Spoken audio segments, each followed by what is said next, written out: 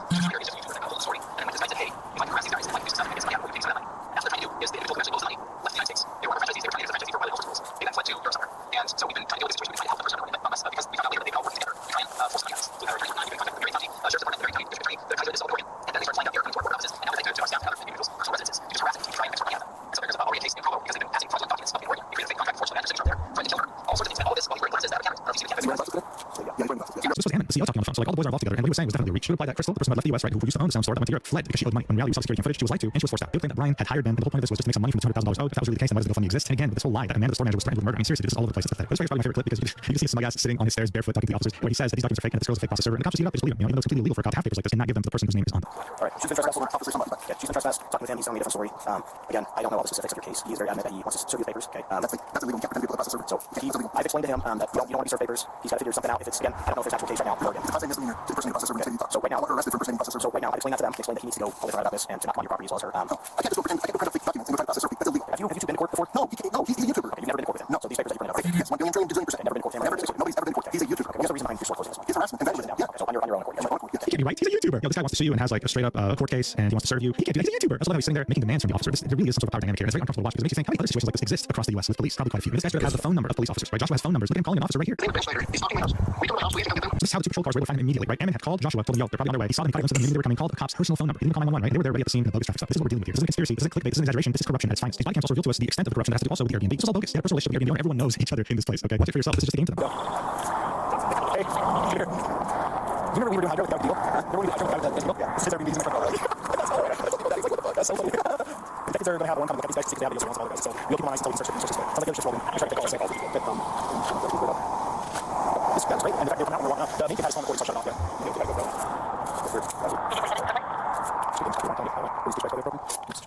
Nothing like flexing a relationship with the Airbnb owner, nothing like calling these people douchebags when they're meant to be an unbiased force of the law. These are not police officers, these are henchmen, these are mercenaries that are working for the sake of people that they value over others. And speaking of people valuing others, the internet in all its glory would find another missing piece of the puzzle. Ammon McNabb wasn't just some random Mormon in Utah. His brother, he has 3 brothers by the way, 4 sisters, one out of the family, owns a professional law enforcement training company. This could explain his connection to the Fort PD, right? How they're practically operating like his private army. When people say Mormon mafia, this is what they mean. In corruption at such a large scale, and people have been throwing around the word RICO, right? Something made specifically to go after mafias. Now look, it's maybe a stretch, but the fact that people are thinking of this when they think of this town, this police force, and Ammon says a lot already. But I should mention this, okay, as I always try to in my videos, just because it's a very bad apple which just happens to be Mormon doesn't mean all Mormons are bad. In fact, residents that are under the American Fort Police Department are planning to protest them and their corruption after they found out just like the extent of it. And this was discussed on a Mormon podcast. So not all Mormons are bad, okay? Not all Mormons are part of some weird shady mafia, okay? They're very pissed that a dumbass Lego company was enough to destroy their reputation online. This corrupt police force needs to go. We're not talking about the police. Going back to Bricks and Meatface, even the police were selling to the road. Here's the police saying your local Bricks and Meatface generates revenue to a corporate bully who weaponizes corrupt police and courts to steal from your local legal community. Any revenue given to local Bricks and Meatface supports the behavior, supports small businesses, not Bricks and Meatface. I mean, this was it, guys. If you were into Lego, you're aware of Bricks and Meatface. But now that you're aware of the controversy, no one's gonna go back there. Why would you sell your vintage Legos to someone that you know will scam you? Why would you go buy vintage Legos from someone you know that has scammed others and will probably scam you on the price too? Ammon could do as much as he wants in terms of damage control. He went on Fox, he went on multiple podcasts, whatever. Nothing's gonna work. He actually announced on Fox that he was pursuing a lawsuit against Reckless Ben and Brian. But he would offer Brian a way out. If they just sat together and figured it out, he would remove him from the lawsuit. We'll get to that later. In any case, it didn't make it look better at all. And speaking of things that didn't make it look better, the damage control will continue. On June 4th, Bricks and Meatface released another blog post on the website titled Bricks and Meatface parts ways with Salem Oregon franchise owners Brandon Best and Joshua Johnson. They would say the investigation did uncover significant evidence of gross negligence in how the stores previously operated by the owner, as well as operational gaps in transition and the subsequent management of document recovery. It also announced that they had reached out to Brian Mansell and his family to meet to review documentation and to come up with a mutual and positive resolution. However, they would want to get against specified. The $200,000 figure was not accurate. This was at most $100,000 in total. So you read this and you think, well, hey, at least you guys are taking a step in the right direction finally, right after all this. But did it really take tens of millions, if not hundreds of millions of views for the controversy to finally make you do this? Really? Like, for example, everyone knows that PayPal sucks ass. There are people out there with maybe $10,000 in PayPal that can't even access their funds and can't speak to a single human. But we've seen this happen before where a content makes a tweet that goes viral and within like 24 hours, PayPal's like, yo, here's your money back. You know, no problem, sorry, apologies. It's like if virality is the only way to get issue solved, then why would I ever trust you? And speaking of trust, well, as you might have guessed already, since they always take care of each other, someone would cover this. When Bricks and Meatface said they parted ways with Brandon Best about the Salem Oregon store, they forgot to mention that Brandon owns a second store in Eugene, Oregon, because they were proving it. Seeing that Brandon was just as culpable here as Joshua, saying that he was guilty of bullying. Like whenever they wanted to get rid of the franchise, they would just send him. They showed that Bricks and Meatface made that statement just to try and save face, just to try and do some damage control. They didn't actually want to get rid of Brandon. If you actually look at this piece of paperwork here that shows that he's an owner, you can see there was someone before him that is withdrawing. Brandon is new. So this indication understands this is the same situation as what happened to Crystal. Someone owned it, whoever wanted to leave, got intimidated, kicked out, Brandon comes and takes over, rinse and repeat. These guys weren't just friends or coworkers, they were lifelong friends. And Joshua actually served side by side alongside Ammon McNabb as Mormon missionaries. Look, you can see this in the newspaper article from 2004. God knows who the hell uncovered this, but it's real. Do you really think Ammon's gonna get rid of Joshua? Do you really think he's gonna go for the sake of this company? You should go. No, even as direct suppliers like Meatface.me would end all relationships with Bricks and Meatface, they still didn't care. All right, even their damage control was lackluster. Even their damage control was doing nothing but make it worse for them. They were getting review bombed. Even the police station involved in this was getting review bombed too, although those reviews were being removed regardless. The damage had been done. This was something unbelievable. A $400 million company. Its reputation in the gutter because they just couldn't figure out a solution. They were just ghosting someone who was genuinely concerned about the life savings of his dad. Bricks and Meatface had essentially completely and entirely lost in the court of public opinion, but they were not planning on losing in the court of well, in the legal court, the court of law. They were doubling, or at this point tripling down on it, and things will potentially get very nasty for Ben and anyone involved. Here are the legal repercussions. So as I mentioned earlier, when Ammon went on Fox, he mentioned they were suing Ben and everyone else that was involved. Bricks and Meatface was suing for defamation, disparagement, civil conspiracy, stalking, trespassing, and intentional infliction of emotional distress. That's a pretty extensive list, and that is, I'm pretty sure, separate from the arrest warrant in which Ben is also being sued for stalking and targeted residential picketing. So the guy was racking up a whole lot of legal problems while he's out here chilling in Mexico. When I said that Bricks and Meatface was going dirty, I didn't just say that for the sake of saying it, I meant it. They understand that a huge portion of Reckless Ben's income, in fact, this is the majority of his income, comes from Patreon because he posts his content here first before YouTube. So Bricks and Meatface would send a takedown notification to Patreon telling them, please take down Ben's page immediately. Now look, I'm going to be completely honest and objective here. If this were to happen to anyone else, Patreon would have obliged. Okay, I don't care. This could be someone who does charity, this could be someone who really aids a starving children on the daily. They would take down the page. I had to deal with legal bullshit. Okay, but in this case, Patreon side a massive opportunity. They understood the situation, and they felt no way we could make bank on this. And they did. The CEO of Patreon would make a video saying, thanks but no thanks. This is something makes me face. Go fuck yourself. Like, I don't care what you said. So we're not gonna do it. This was the easiest W you could ever ask for, right? And if you weren't aware how big the situation was yet, I mean, now you do. Okay, this prompted the CEO response because he knew that doing so would garner 99.9% positive PR. That's just how much the situation is turning against Bricks and Minifix. But also at the same time, let's not pretend that Patreon's a perfect platform. Actually, many collaborators get taken off for no reason, just like PayPal. What else is happening? Even though Bricks and Minifix trying their best to use legal means to bully, intimidate, and destroy the life of everyone else that was involved here, they really stand a chance. I mean, come on, you watched this video so far. Okay, I know it's been a while. You watched this whole video so far. It's obvious. Anyone with a pair of eyes and ears that they're in the wrong, right? They're going to courts, right? But like, as I said, these guys play dirty, really dirty. And the CEO is no exception. In fact, if you look at his LinkedIn job history, you see that before acquiring Bricks and Minifix, he actually used to work at a company called Legally Mine LLC. Look, Legally Mine actually has been through some controversy of its own. This is an asset protection firm, and back in February 2025, it will be found to have been engaged in the unauthorized practice of law in Ohio by the Supreme Court of Ohio. They were providing legal advice in a place where they weren't allowed to provide legal advice. So they've already been through the ringer legally. They know what they can get away with, and now they know what they can't get away with. So here's the deal. On June 4th, they would create a new LLC, a new company in Oregon, at the address of the Bricks and Minifix store in Eugene that is still ran by Brandon Best and also now Joshua Johnson. According to this account, this is a legal tactic. An LLC that dissolves cannot be the target of discovery to ascertain what the LLC did with the Mansell collection. So Star Wars This is a circle. The wagons move from the founders of Legally Mine LLC. So like, how accurate is this? Somewhat accurate to a certain extent. The name of Anna McNutt, the CEO, is on so many company registries. You can probably make an encyclopedia book out of it. So they use this tactic before they know what they're doing. Okay, if they screw up an LLC and it closes somehow before a lawsuit, the history of that LLC cannot be used in court in discovery. Discovery usually we discover well all the things that your opponent has done. In fact, here's something interesting. Reckless Ben, when he sued these people in small claims courts with 10 different lawsuits that amount to $100,000, the court notified that he had sued the wrong LLC. There were just so many different LLCs, but yeah, he got screwed over. They were able to close the store before he could file a new lawsuit with the correct LLC. So now he's suing both Joshua and Brandon personally as individuals. That doesn't make it any easier either. Look, the channel Legal made a video titled "Everybody's Wrong About the Bricks and Minifix Case." He talks about how it's really messy. Like, technically, based on the contract, there should have been insurance on these Star Wars Lego sets. In an ideal world, okay, in an ideal world of adults, as soon as they would notice that there was missing Legos, they should have gotten insurance for those Legos, they should have gotten a payout and given the money to Brian. That's it, end of story. But of course, they didn't. Legally also doesn't from the fact that yes, this consignment is transferable to whoever owns the store. But even with those things in mind, the fact that it had gotten this far deep into not finding a resolution makes things a bit more complicated, especially with all the events that have already occurred. So overall, you walk away from this video thinking yes, this is way more complicated than it actually is. Based on the different factors and based on state law and based on how a civil suit goes in an unpredictable fashion, you don't know exactly who's wrong here. Whether it be Joshua and Brandon, whether it be Bricks and Minifix corporate. But one thing's for certain, what happened to Brian was wrong. How do you improve that through litigation? It'll be so expensive that even if those Legos were worth $200,000, you barely get any of that money anyway. That's where it gets very, very tricky. But speaking of tricky, this is just talking about Brian, okay? And Brian's fully in the right here. When it comes to Ben, that's an entirely different story. And legal, let's throw a bit of shade jokingly at Ben for doing things on his own, indicating that whatever's happening in his lawsuit is going to be way more complex than anything involving these Legos. And of course, he wasn't wrong. I went to this video on a good note saying that, hey, regardless of all these events, at least Ben's able to raise over $400,000 for Brian and his family. But on June 9th, everything would take a turn for the worse. The GoFundMe would be taken down. And the lawsuit of Bricks and Minifix versus Reckless Ben, the thing they were suing him with, would go live. Additionally, you have Brian included in this too. So this whole empathetic act of Ammon getting on Fox News and saying, oh, Brian, we can figure things out, we're going to the lawsuit. That was all bullshit. What's even crazier here is that this complaint, this lawsuit, has 10 causes of action, which makes it a Utah RICO. This is what I mentioned earlier in the video. RICO was something created to take down a mafia. And yet they were using this to try and take down a YouTuber who was helping someone get his Legos back. They don't charge him with defamation, injurious falsehood, civil conspiracy, tortious interference, resisting respect, economic relations, civil stock, public private nuisance, trespass, and intentional infliction of emotional distress. Additionally, what's crazy here is that the judge seems to be as corrupt as possible. He would allow Bricks and Minifix to serve Ben through email. This is something that Bricks and Minifix had asked for specifically, and he had granted them that motion. This doesn't happen every day. This means that Ben cannot avoid this. He received the email. And what's absurd here is that there's a gag order that would get placed on Ben. He cannot speak on Bricks and Minifix anymore. And although he was planning to release part 3 of his video series on Tuesday, the 9th of June, he wasn't able to. The judge would argue that Ben will suffer no legitimate harm if he can't upload anymore on YouTube. Make that make sense to me. Yeah, some guy will suffer no legitimate harm if he can't do his full-time job. Seriously? This is why I believe already that this judge is bought and paid for by Bricks and Minifix. They also first mentioned that he's most likely Mormon. Ben announced this on his YouTube channel on the 9th of June, the day he was meant to upload episode to his Patreon. And pretty much everyone that he just can't do anything. He's completely silent. He just has to go through this lawsuit and hope for the best. The thing that's worrying everyone is the fact that he still has a retained lawyer. He still doesn't have a lawyer to officially represent him. And when it comes to GoFundMe, it wasn't Reckless Ben's decision to take it down. It was GoFundMe that took it down. You can post saying they took down Brian's GoFundMe, sad face. I wish I could talk about it. I'll go to jail if I do because of the gag order, right? Actually, you know what? Don't worry, because this roller coaster keeps going up and down like every single day. The GoFundMe page is back. Reckless Ben would confirm this in a post one day after it was taken down on June 10th and would say maybe someday I'll be able to talk about what's going on behind the scenes. It's crazy. So again, you can't talk about the ongoing lawsuit, but one can assume that Bricks and Minifix sent a letter to GoFundMe very similar to what they sent to Patreon. And now GoFundMe's like, nope, we're not going to do that. That's how far they're willing to go. They want to attack GoFundMe money and potentially take it for themselves, saying that this is for damages. The damages caused our business. This is just pathetically disgusting. But what is disgusting is the fact that citizens of this area are now in the American Fork City Council demanding accountability and saying they've been living in fear of retaliation after seeing what their police, the American Fork Police Department, was willing to do to cover for Bricks and Minifix, a corporation. I can't imagine what's like to be a citizen there and witnessing these things. Like my own police force, the ones that are meant to protect me, will throw me under the bus just because of a corporation. No wonder they're pissed. Look, I want to be optimistic here, and I really wish Ben the best, but it's not looking good at all right now. Even if we were to get an amazing team of lawyers, a case like this is not going to end in a week. Okay, this is going to take a very long time. In the meantime, though, I hope that no one forgets that this is going on. I hope that people stand up for Ben and make Bricks and Minifix understand that they fucked up big time. This is a $400 million company who have solved this overnight if they wanted to by doing the right thing. And instead, even though they have millions of eyeballs on them, they still decide to go the route of bullying the smaller man. So for the sake of justice, for the sake of anyone out there that gets wronged by a big corporation, let's hope we can make it through this and come out as a winner. Thank you so much for watching until the end. I really appreciate it, especially with how long this video is. Goddamn. If you want to see more content from me, definitely check out my stack.com page. It's like Patreon, but better. Prices start at $1. I love you so much, platonically, and I'll see you next video, whatever that is. Take care.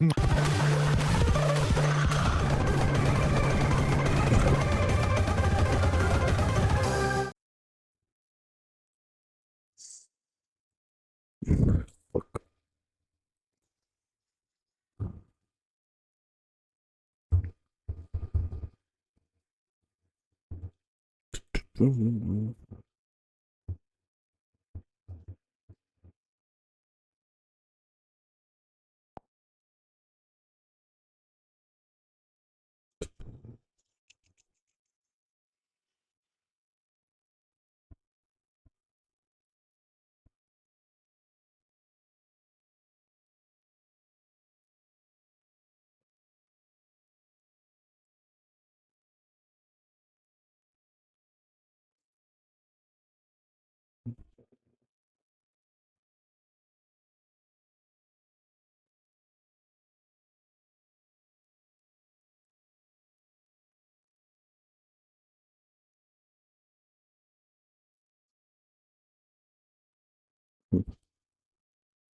Yeah, well, sucks for you.